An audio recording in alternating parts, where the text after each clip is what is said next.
Assalamualaikum warahmatullahi wabarakatuh. Apa kabar teman-teman semuanya? Semoga diberi kesehatan, dipanjangkan umurnya, dimudahkan segala urusan-urusannya di muka bumi ini, teman-teman. Kini kita kembali belusukan masuk ke dalam Islam, teman-teman. Kali ini kita mencoba mengangkat tentang hukum salat berjamaah di masjid, teman-teman, yaitu dibawakan oleh Ustaz Yasid Abdul Qadir Jawas rahimallah, yaitu pada waktu wabah corona ini, teman-teman. Jadi tahun 2020 dengan 2021, teman-teman. Mari kita simak, teman-teman. Kita simak apa yang dibawakan oleh Ustaz Yasid Abdul Qadir Jawas rahimallah. Ini tayangannya.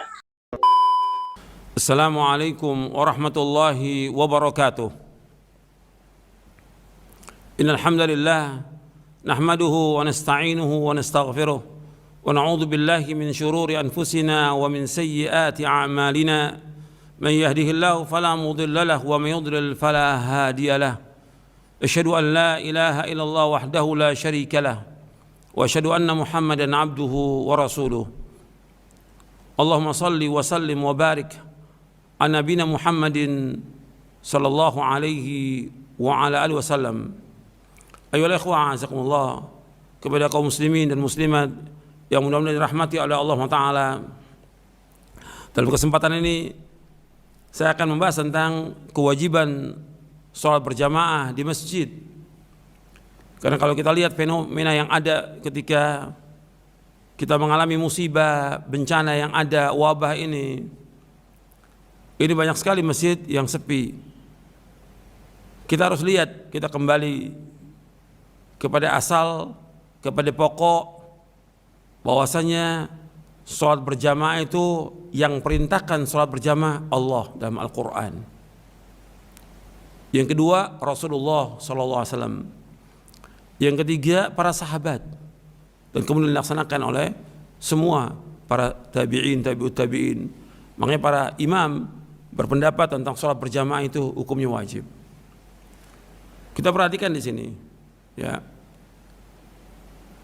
pemerintah dan juga MUI, Majelis Ulama Indonesia Pusat, telah menjelaskan ada daerah yang terkena wabah ini, daerah merah, ada yang kuning, ada yang hijau. Ada himbauan untuk tidak mengadakan sholat berjamaah karena dikhawatirkan penularan. Dan juga ahli kesehatan menjelaskan demikian. Ini untuk daerah yang merah. Tapi untuk daerah yang hijau, saya akan berbicara ini tentang daerah yang hijau. Di Indonesia ini, di daerah hijau banyak yang hijau di Indonesia ini.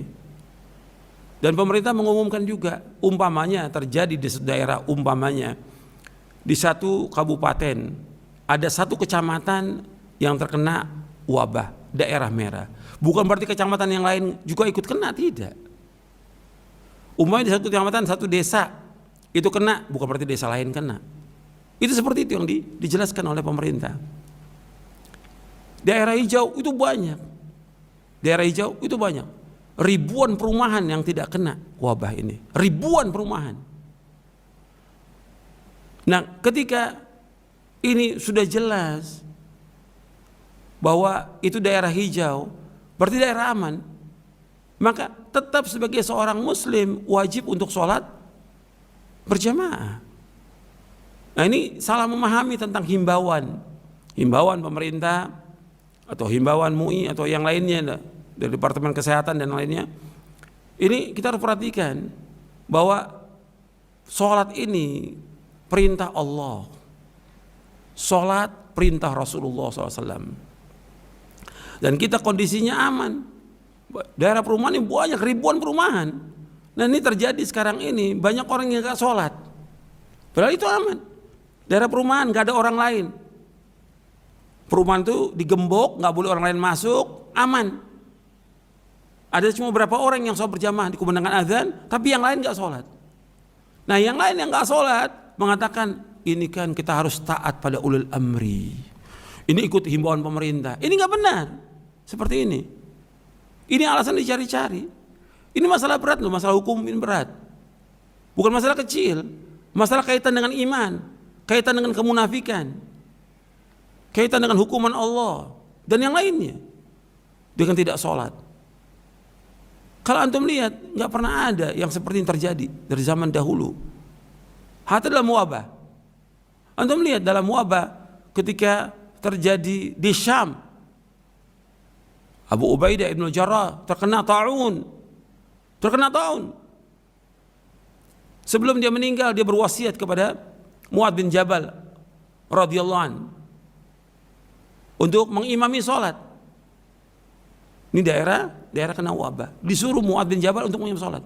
Maka Mu'adz bin Jabal radhiyallahu an, jadi Abu Ubaidah bin Jarrah radhiyallahu an, yang termasuk sahabat yang dijamin masuk surga, begitu juga Mu'adz bin Jabal, sholat bersama para sahabat yang lainnya dan tabi'in yang lainnya, sholat menjadi imam berjamaah. Kemudian setelah itu memberikan wasiat Mu'adz, ya ayuhan nas, tubu ilallahi min dzunubikum, tubu taubatan nasuha. Wahai manusia, taubatlah kalian kepada Allah dari dosa-dosa kalian. Taubat dengan taubat nasuh, taubat yang ikhlas, taubat yang jujur. Suruh taubat. Ini disebutkan dalam kitab Mustadrak Al-Hakim di juz yang ketiga di bab Ma'rifatus Sahabah.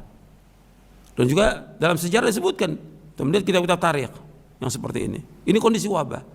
Begitu juga Al-Hafidz Ibnu Hajar Al-Asqalani di dalam kitabnya Badlul Ma'un fi Fadli Ta'un, beliau juga menjelaskan ketika terjadi wabah itu banyak yang meninggal. Wabah ta'un lebih besar daripada corona. Cepat sekali penularannya, dengan angin itu cepat sekali penularannya. Dan orang langsung merah, keluar nanah, jantung berdebar, meninggal. Dan itu bukan satu, puluhan ribu yang mati. Puluhan ribu. Tapi Al-Hafidz menjelaskan bahwa ketika terjadi di satu tempat itu wabah, orang kemudian berbondong-bondong datang ke masjid. Mereka buang khamar, mereka tinggalkan musik, mereka berulang. Artinya masjid tempat untuk berlindung, bertaubat. Dan terjadi pada zaman yang lain juga demikian. Kan itu terjadinya wabah nggak setiap tahun. Kadang-kadang 10 tahun, 20 tahun sekali, kadang 100 tahun baru terjadi wabah itu. Itu diceritakan oleh Al-Hafidz. Jadi ikhwan fillah, azakumullah. Ini kita bicara bukan daerah tempat wabah ini. Saya bicara daerah hijau. Jadi harus jelas ini bahwa himbauan pemerintah itu untuk tidak sholat berkaitan dengan daerah merah. Kalau untuk hijau wajib kita sholat. Kembali kepada hukum asal bahwa sholat itu wajib. Allah berfirman dalam surah Al-Baqarah di ayat 43, wa aqimus sholata wa atuz zakata warka'u ma'ar rakiin. Dirikanlah sholat, keluarkanlah zakat dan rukulah bersama orang yang ruku. Kata Al-Hafidz Ibnu Katsir rahimahullah, dengan dasar ayat ini istadalla aktsarul ulama bihadhil ayat ala wujubi salatil jamaah. Para ulama mengambil dalil dari ayat ini tentang wajibnya salat berjamaah. Wajib. Kemudian juga Allah menyebutkan dalam surah An-Nisa di ayat 102 berkaitan dengan perang. Perang ini, ketika perang Allah sebut dalam surah An-Nisa 102, kita lihat. Itu disebutkan disuruh untuk berjamaah. Ini Nabi menghadapi musuh, Nabi SAW menghadapi musuh. Nabi sholat berjamaah. Yang tentunya berbeda tentang kaifiat sholatnya. Nabi jadi imam, sebagian sahabat ikut, kemudian setelah itu mundur, misalnya masing-masing datang lagi yang baru. Artinya tetap dikerjakan dengan sholat berjamaah dalam perang. Dalam perang. Jadi masalah sholat berjamaah ini hukumnya wajib dalam Islam. Wajib. Makanya Nabi SAW memerintahkan tentang wajibnya sholat berjamaah. Karena sebagian kaum muslimin tidak tahu tentang wajibnya sholat berjamaah. Tidak tahu. Gitu. Sebagian lagi tahu, sebagian besar kaum muslimin nggak tahu. Dan juga mereka nggak tahu dalil. Saya ambil contoh ya. Kita dulu dengan orang-orang tua dulu, orang tua ini. Itu mereka yang menganjurkan sholat berjamaah. Tapi orang tua nggak tahu dalil bagaimana sih keutamaan sholat berjamaah. Nggak pernah dijelaskan kepada anak-anaknya. Nggak pernah. Dan saya ngalami seperti itu. Dan mungkin antum juga ngalami. Orang-orang tua dulu itu tetap ngajak anaknya untuk sholat berjamaah di masjid. Bahkan kadang-kadang anaknya dipecut, dipukul untuk sholat berjamaah di masjid. Tapi nggak pernah dijelaskan. Bagaimana hukum sholat berjamaah nggak pernah dijelaskan. Sama seperti sekarang. Banyak kaum muslimin dianjurkan sholat berjamaah ke masjid, tapi nggak tahu apa hukumnya, apa resikonya, apa akibatnya kalau nggak melaksanakan sholat berjamaah. Tidak diberikan penjelasan itu. Nah, ketika kondisi seperti ini, ya udah orang pada nggak sholat lagi. Untuk membina orang sholat berjamaah di masjid bukan sehari 2 hari. Mengajak orang ke masjid sampai mereka ke masjid bukan sehari 2 hari. Bukan sepekan 2, bukan tahunan. Dan itu saya alami. Ngajak orang untuk sholat ke masjid itu sampai 2 tahun, 3 tahun baru mereka mau ke masjid. Begitu ada kejadian ini, ada fatwa-fatwa yang beredar, sebaiknya sholat di rumah. Oh, udah nggak ke masjid. Ini kan berat. Nanti mulai lagi berat lagi membinanya. Ini bukan masalah kecil. Kita kembalikan mesti kepada hukum asal. Allah yang merintahkan kita untuk sholat berjamaah di masjid. Yang kedua, Rasulullah SAW. Adanya azan dikumandangkan hayya ala shalah, hayya ala falah untuk sholat berjamaah di masjid. Dan Allah menyebutkan dalam surah At-Taubah di ayat 18 bahwa yang meramaikan masjid Allah orang yang beriman. Yang beriman, Allah kaitkan dengan iman. Innama ya'muru masajidallah man amana billahi wal yawmil akhir wa aqama as-salah wa ata az-zakah wa lam yakhsha illa Allah fa asa ulaika yakunu minal muhtadin. Sesungguhnya yang meramaikan masjid Allah adalah orang-orang beriman kepada Allah dan hari akhir, mendirikan salat, mengeluarkan zakat, dan dia tidak takut melainkan hanya kepada Allah. Maka mudah-mudahan mereka itu termasuk orang-orang yang mendapatkan petunjuk. Jadi bukan masalah kecil ini.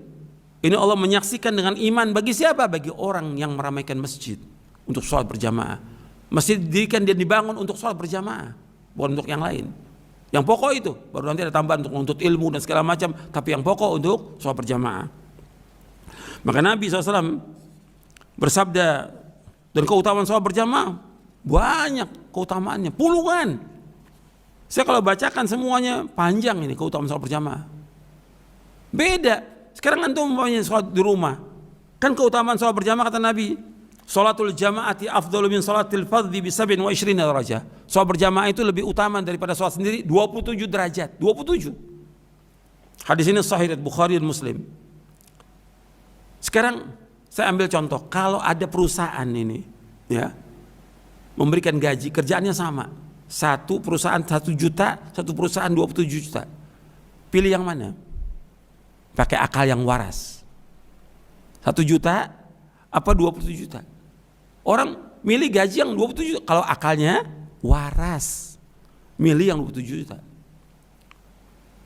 Mesti milih yang 27 juta. Sekarang sholat berjamaah di samping sholat sendiri juga belum tentu antum khusyuk, belum juga tumakninah, belum tentu juga benar. Beda dengan berjamaah. Antum lihat berjamaah ketika kita wudhu dengan sempurna, kita jalan, setiap langkah menghapuskan dosa, setiap langkah mengangkat derajat. Kita masuk masjid, malaikat mendoakan. Kita nunggu sholat, malaikat mendoakan, Allah maghfir lahu, Allah marhamhu, ya Allah ampunlah dia, oh sayangilah dia, rahmati. Apa antum gak mau doanya malaikat didoakan? Ketemu dengan teman, saudara kita salaman, menggugurkan dosa kita. Kata Nabi SAW. Keutamaan sabda, banyak sekali keutamaannya. Itu soal keutamaan puluhan. Saya nggak perlu sebutkan tentang keutamaan, banyak sekali keutamaannya. Bahkan akan diberikan cahaya oleh Allah orang yang berjalan untuk sholat berjamaah. Dan ditulis itu puluhan. Saya tidak berbicara soal keutamaan, saya bicara soal tentang hukum sholat berjamaah, ini hukumnya wajib. Nabi bersabda sallallahu alaihi wasallam di dalam hadis yang sahih, sampai Nabi akan membakar rumah orang yang tidak sholat berjamaah. Nabi bersabda sallallahu alaihi wasallam, "Walladzi nafsi biyadihi laqad hamamtu an amura bihatabin liyukhtaba thumma amura bis salati fayu'adzana laha thumma amura rajulan fayumman nas thumma ukhalifa ila rijalin fa uharriqa alaihim buyutahum walladzi nafsi biyadihi law ya'lamu aduhum annahu yajidu arqan saminan aw mirmataini hasanatain la syahidal isya." Kata Nabi SAW, demi Allah, zat yang jiwaku berada di tangannya, sesungguhnya aku berniat menyuruh mengumpulkan kayu bakar. Lalu aku menyuruh azan untuk sholat. Kemudian aku akan suruh seorang laki-laki mengimami orang-orang sholat. Setelah itu aku akan datang kepada orang-orang yang tidak menghadiri sholat berjamaah dan aku akan bakar rumah-rumah mereka. Demi Allah, zat yang jiwaku berada di tangannya, seandainya seorang dari mereka tahu bahwa dia akan memperoleh daging yang gemuk, 2 kaki hewan yang berkuku belah yang gemuk, niscaya mereka akan mendatangi sholat isya. Hadis ini muttafaqun alaih, disepakati oleh Bukhari dan Muslim. Jadi Nabi akan mengancam, Nabi akan membakar. Kalau orang mengatakan, kan Nabi nggak membakar, nggak ada riwayat membakar rumah. Betul, Nabi nggak bakar, Nabi ancam. Tapi ancaman untuk menunjukkan dia orang itu, laki-laki ini meninggalkan sesuatu yang wajib, berdosa besar. Kenapa Nabi nggak bakar? Karena di suatu yang tidak wajib sholat, perempuan nggak wajib sholat, anak-anak nggak wajib sholat berjamaah. Kalau Nabi bakar, berarti semua kena dong. Tapi ancaman. Dan ketika ada orang yang tidak mengerjakan sholat, dia ada azan dipanggil ini. Ada di rumah dia, dengar azan, tapi nggak sholat dia. Kalau keluar rumah bisa dia, ke pasar bisa, ke mall bisa, kerja bisa, kok ke masjid nggak bisa? Hayya ala sholat, panggilan Allah yang memerintahkan ini. Nabi yang memerintahkan untuk sholat. Dia nggak datang. Kata Nabi SAW, man sami'an nida falam ya'ti fala sholata lahu illa min uzrin. Barang siapa mendengar panggilan azan dan dia tidak datang, maka tidak ada sholat kecuali karena uzur. Barang siapa mendengar panggilan azan dia nggak datang, nggak ada sholat bagi dia kecuali uzur. Uzur syar'i seperti apa? Uzur syar'i seperti hujan lebat.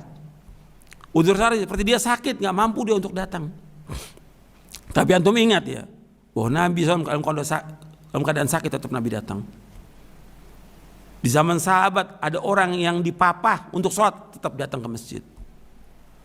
Ini uzur. Saya contohkan lagi. Ada orang buta di zaman Nabi SAW. Buta, rumahnya jauh. Kemudian banyak pohon, buta, nggak ada penuntun.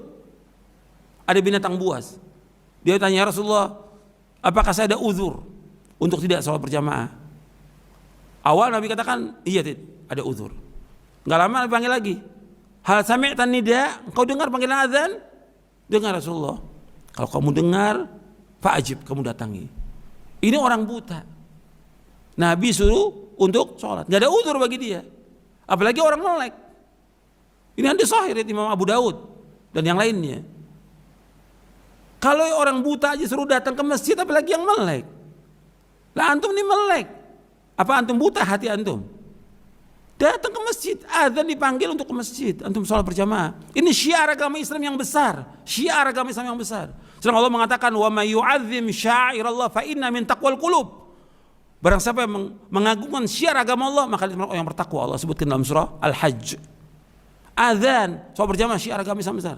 Puasa, syiar agama Islam yang besar. Haji, syiar agama Islam yang besar. Ini syiar agama Islam yang besar. Dan antum perhatikan bahwa ini syiar agama. Nggak bisa orang beralasan kan ada kita harus taat kepada pemerintah. Ini saya bicara tentang daerah hijau, ribuan perumahan daerah hijau, ribuan perumahan. Dan itu MUI juga mengatakan kami tidak pernah melarang orang untuk sholat berjamaah, kami nggak melarang untuk sholat Jumat. Kembali kepada hukum asal wajib. Sekarang kalau kita mau kembali kepada hukum asal Quran dan Sunnah, Quran menyuruh kita sholat berjamaah, Sunnah Nabi, hadis Nabi menyuruh kita sholat berjamaah. Dan Nabi mencontohkan sampai akhir hayatnya Nabi SAW sholat berjamaah. Bisa beberapa hari menjelang meninggal dunia Nabi sakit. Wajib ini. Dan sepakat para ulama tentang wajibnya sholat berjamaah. Ini nas, ya, dalil ini. Bukan kaidah, dalil ini. Sekarang umpamanya ulil amri melarang kita tidak boleh sholat berjamaah. Ini daerah aman, daerah hijau. Ulil amri melarang kita. Boleh nggak kita taat? Boleh nggak kita taat? Tidak boleh taat. Umpamanya ulil amri melarang kita cukur jenggot, wajib nggak kita taat? Nggak boleh taat. Ulil amri melarang umpamanya perempuan nggak boleh pakai jilbab, apa kita taat? Tidak boleh kita taat. Kaidahnya apa? Dalilnya apa? Dalil dulu, bukan kaidah, dalil. Nabi bersabda, la ta'ata li makhluqin fi ma'siyatillah. Tidak boleh taat kepada makhluk dalam berbuat maksiat kepada Allah. Itu dalil, nggak boleh taat kepada makhluk dalam berbuat maksiat. Siapa aja dia. Antum lihat pada zaman Imam Ahmad bin Hanbal. Imam Ahmad bin Hanbal di zaman Ma'mun, kemudian dilanjutkan lagi oleh Mu'tasim, oleh Wathiq, bahwa Mereka mempunyai pendapat Mu'tazilah, mengatakan Al-Quran makhluk. Semua ulama harus ikut pendapat ini. Imam tidak boleh taat. Debat Imam Ahmad dengan Ibnu Abi Duad, debat depan raja, depan penguasa, depan khalifah, debat. Tetap Imam Ahmad sampai di penjara berapa bulan. Imam Ahmad tetap nggak boleh taat kepada ulil amri, karena pemerintah menyuruh apa? Sesuatu yang mungkar, sesuatu yang bid'ah, untuk mengatakan Al-Quran itu makhluk. Imam Ahmad mengatakan Al-Quran kalamullah ghairu makhluk. Quran itu kalamullah, bukan makhluk. Minhu bada wal yaud. Gak boleh taat kepada ulil amri dalam berbuat dosa dan maksiat. Gak boleh taat. Bahkan dalam athar para sahabat dan tabi'in disebutkan, mereka mengatakan kalau seandainya ibu kamu melarang kamu untuk sholat berjamaah, ibu melarang. Sekarang saya mau tanya kepada antum semuanya, wajib nggak taat kepada ibu? Wajib taat, orang tua. Sekarang dia melarang anaknya sholat ke masjid, wajib taat atau tidak? Tidak boleh taat. Kata imam ini, apabila ibumu melarang kamu untuk sholat berjamaah, nggak boleh kamu taat, kamu datangi sholat berjamaah. Wajib. Karena apa? Yang kita dahulukan perintah Allah dan Rasulnya. Perintah Allah dan Rasulnya kita dahulukan. Ini makhluk, ibu, bapak wajib kita taati. Tapi dalam apa? Dalam hal yang ma'ruf, yang maksiat nggak boleh. Kalau pemerintah melarang atau ulama melarang nggak boleh sholat di masjid, nggak boleh kita taat. Ini kita bicara daerah yang aman. Gitu. Kecuali tempat itu banyak orang mati karena corona, di tempat itu daerah merah, nggak boleh. Kan nggak boleh kita membinasakan diri kita. Wala tulqu bi aidikum ila tahluka, nggak boleh kita mencampakkan diri kita dalam kebinasaan. Jadi ketika saya bicara soal seperti ini bicara soal agama. Soal agama, masalah besar. Saya harus berbicara sebagai seorang dai, harus berbicara tentang masalah ini.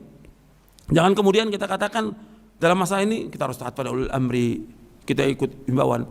Antum nih sudah jelas, antum nih malas, nggak mau sholat di masjid. Memang asalnya juga malas. Gitu.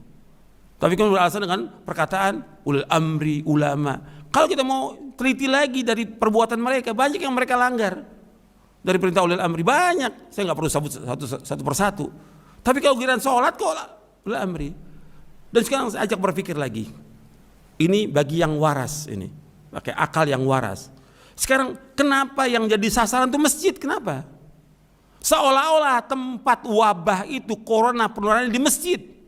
Apa antum gak berdosa di depan Allah pada hari kiamat? Menjauhkan orang dari masjid, menjauhkan orang dari ibadah kepada Allah yang merupakan kewajiban yang Allah wajibkan dalam Al-Quran dan diwajibkan oleh Rasulullah SAW. Kenapa? Kok masjid tempat penularan? Kok nggak di pasar? Pasar tradisional masih banyak orang tiap hari ke pasar. Mall, tempat kerja dan yang lain masih banyak orang kerja. Orang yang tugas, yang tiap hari dia interaksi dengan teman-temannya. Kok nggak dikatakan bahwa jangan dekat, jangan rapat, jangan segala macam? Kok masjid?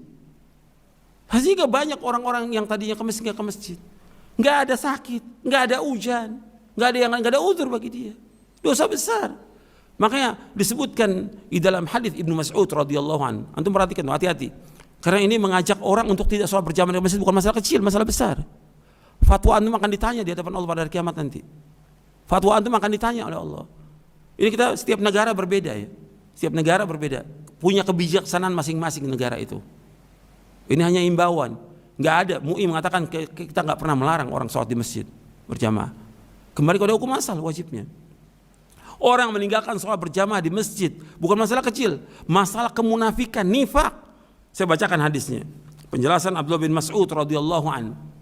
Abdullah bin Mas'ud berkata radhiyallahu an, "Man sarrahu ayyalqallaha ghadan musliman falyuhafidh ala haula'i shalawat haitsu yunada bihin fa innallaha syara'a li nabiyyikum sallallahu alaihi wasallam sunanal huda wa innahunna min sunanil huda walau annakum shallaitum fi buyutikum kama yusalli hadzal mutakhallifu fi baiti la taraktum sunnata nabiyikum walau taraktum sunnata nabiyikum la dhalaltum walaqad ra'aituna wa ma yatakhallafu anha illa munafiqun ma'lumun nifaq."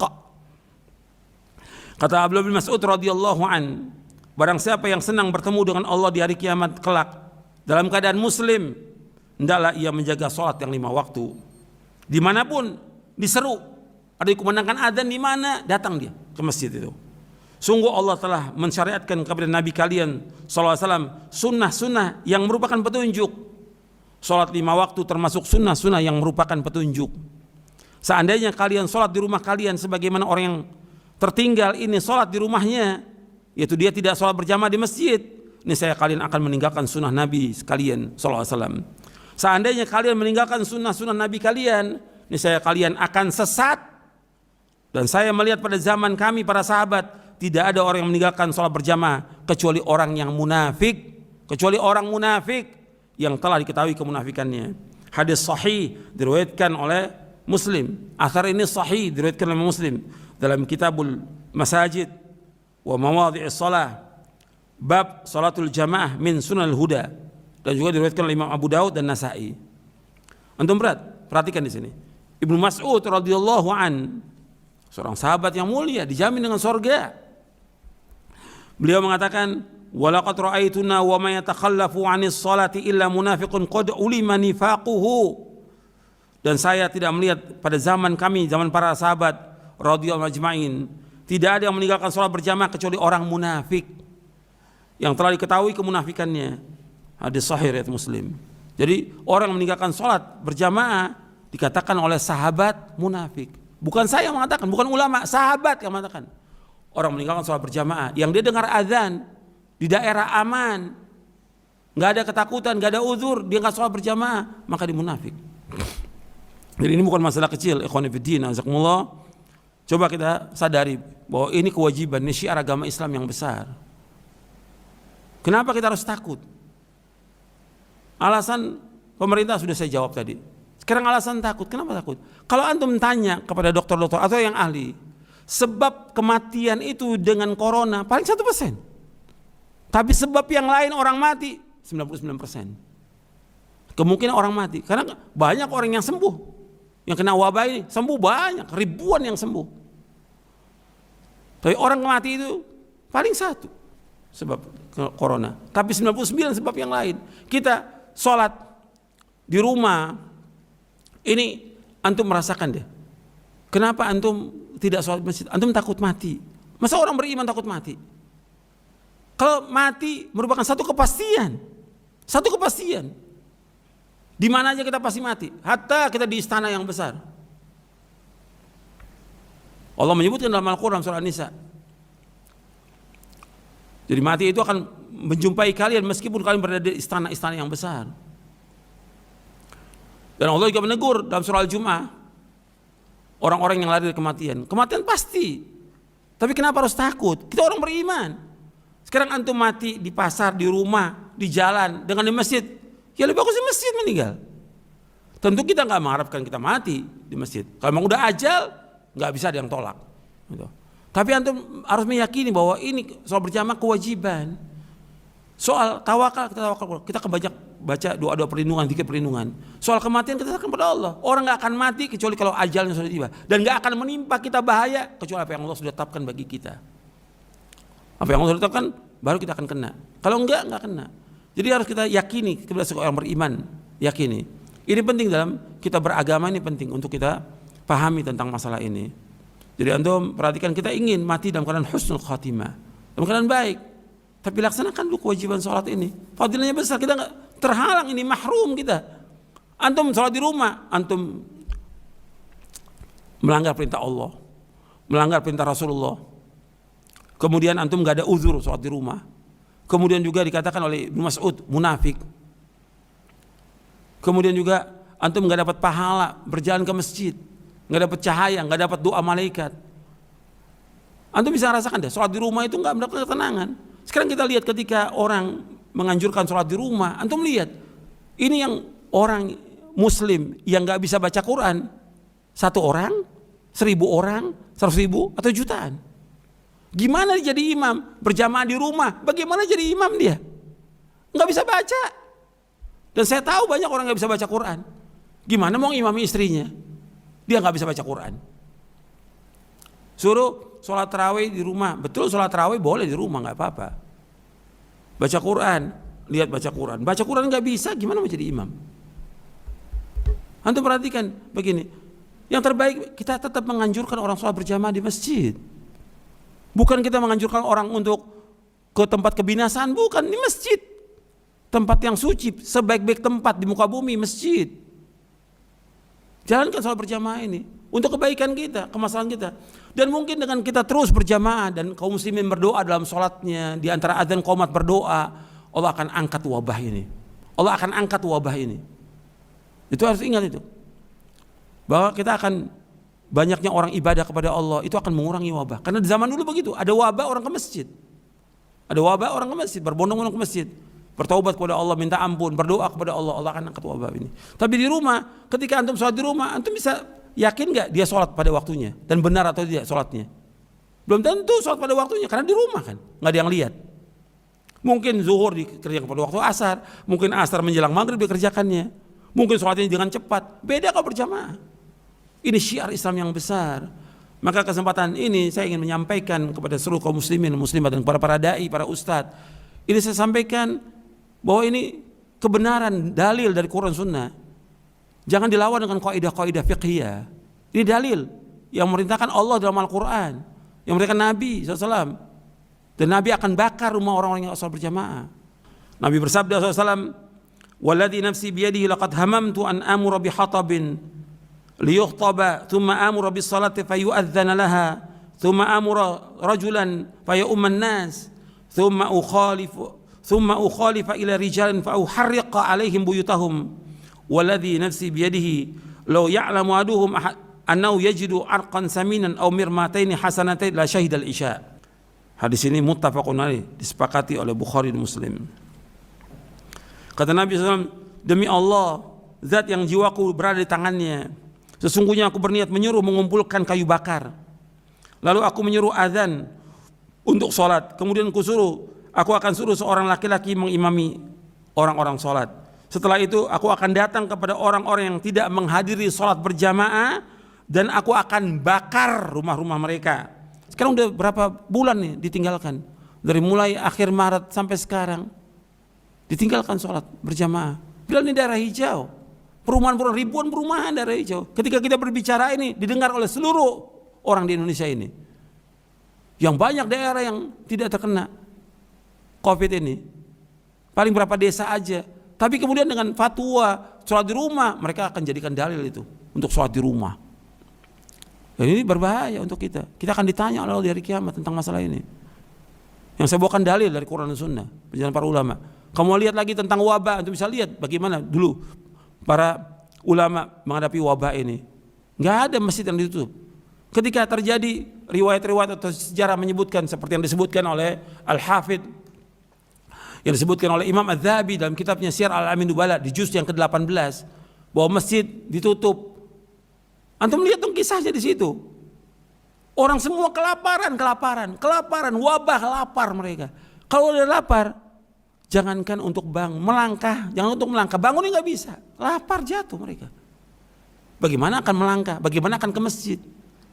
Masjid sepi, ya karena kondisi orang kelaparan. Beda dengan orang yang dapat makanan dengan orang lapar. Jadi antum lihat, baca sejarah itu bukan untuk membenarkan bahwa itu menunjukkan bahwa boleh orang tidak sholat berjamaah. Antum lihat kondisinya dong. Nggak ada masjid dari zaman Nabi SAW ditutup, tidak ada masjid tutup. Kalau disebutkan bahwa Masjidil Haram ditutup, itu pintu Ka'bah yang ditutup. Nabi tetap sholat kok di antara dua rukun Yamani. Hadisnya sahih di Sahih Bukhari itu. Itu perhatikan, nggak ada masjid sepanjang sejarah ditutup. Gitu. Ini saya berbicara di daerah hijau. Ini bicara, tidak harus perhatikan ini. Dan kita gunakan iman kita, ilmu kita, akal kita yang waras, dan hati kita yang lapang untuk menerima. Kalau mau kita ada perbedaan, ya wajar perbedaan. Tapi ingat ini dalil. Harus kita ikuti dalil Quran dan Sunnah ala fahmi salaf. Kita wajib ikuti. Dan ini manfaatnya besar, dengan sholat berjamaah ini besar manfaatnya, syiar agama Islam yang besar. Yang kalau kita tegakkan, karena apa? Bahwa ini orang-orang yang bertakwa kepada Allah. Wa may yu'azzim sya'airallah fa innaha min taqwal qulub. Barang siapa yang mengagungkan, membesarkan syiar agama Allah, itu termasuk yang bertakwa kepada Allah Taala. Jadi harus kita hidupkan lagi. Ajak orang untuk ke masjid, doa kepada Allah agar dihilangkan dan dijauhkan malapetaka ini, wabah ini. Insya Allah wabah ini akan hilang. Sebentar lagi akan hilang. Dengan doanya kaum muslimin, dengan pertolongan Allah SWT akan hilang wabah ini. Sebentar lagi, nggak lama akan hilang wabah ini. Tapi ajak orang ke masjid, ajak, berikan kabar gembira. Jangan ditakut-takuti dengan kematian, jangan. Haram hukumnya menakut-nakuti orang dengan kematian. Nabi bersabda dalam hadis yang sahih dari Imam Abu Daud, la yahillu li muslimin ayyara'u ya musliman. Enggak boleh seorang muslim menakut-nakuti muslim lain, enggak boleh.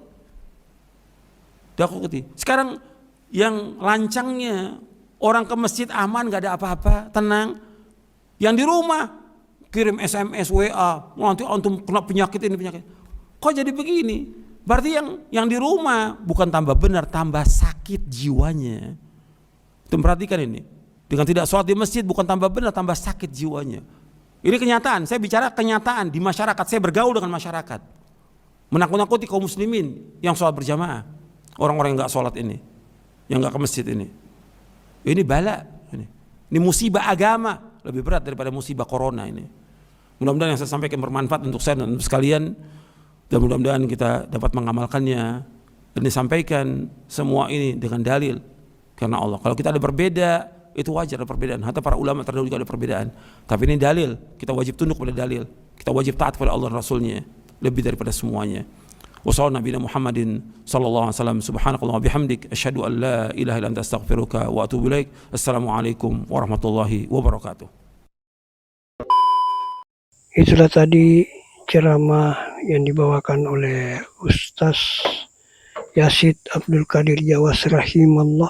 Semoga teman-teman mendapat pencerahan, mendapatkan ilmu, diberi hidayah dan berjalan di atas sunnah-sunnah dan istiqomah, berjalan di atas ahli sunnatul jamaah, yaitu Al-Quran dan sunnah, hadis-hadis yang sahih teman-teman.